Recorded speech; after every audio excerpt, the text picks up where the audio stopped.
disons, de transmettre ou de transformer ce mois d'abstinence en un mois, disons, pour soi, où on s'accorde du temps pour soi. Voilà, ce serait peut-être mon conseil.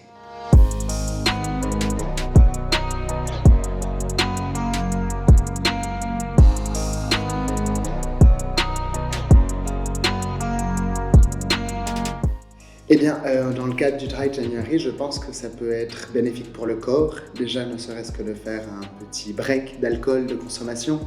Ensuite, je pense que pour la tête, ça peut être aussi très agréable. Et puis, les bénéfiques, à mon sens, sociaux, parce que ça fait toujours du bien de prendre un peu de recul sur sa consommation, puisque c'est l'objet, et de peut-être se poser des questions également par rapport à la place que prend l'alcool, la consommation, surtout après la période des fêtes.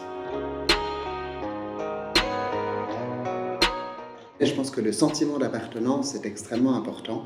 On sait que lorsqu'on est plusieurs, on a la tendance, si je puis dire, à un petit peu profiter des bénéfices du groupe, de cet aspect communautaire, et puis d'essayer d'avoir un objectif commun, à savoir 31 jours sans alcool. Je trouve ça très intéressant. Ne pas se laisser, entre guillemets, accaparer par le serveur qui va possiblement nous suggérer une consommation alcoolisée, mais de plutôt partir sur un jus de fruits, de partir sur un thé froid, une eau minérale, mais de déjà avoir l'idée avant d'entrer dans le restaurant.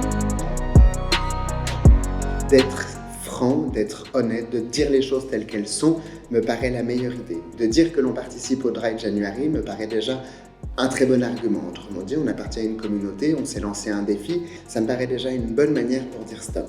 Et puis, si l'on l'envisage sur le plus long terme, ou si on doit un peu renouveler ses arguments, de dire que l'on conduit, de dire qu'on a des engagements familiaux, des engagements professionnels derrière. Il y a également des résultats médicaux, peut-être de dire qu'on attend des résultats médicaux, ou qu'on a peut-être des examens médicaux à venir, ça me paraît une autre solution.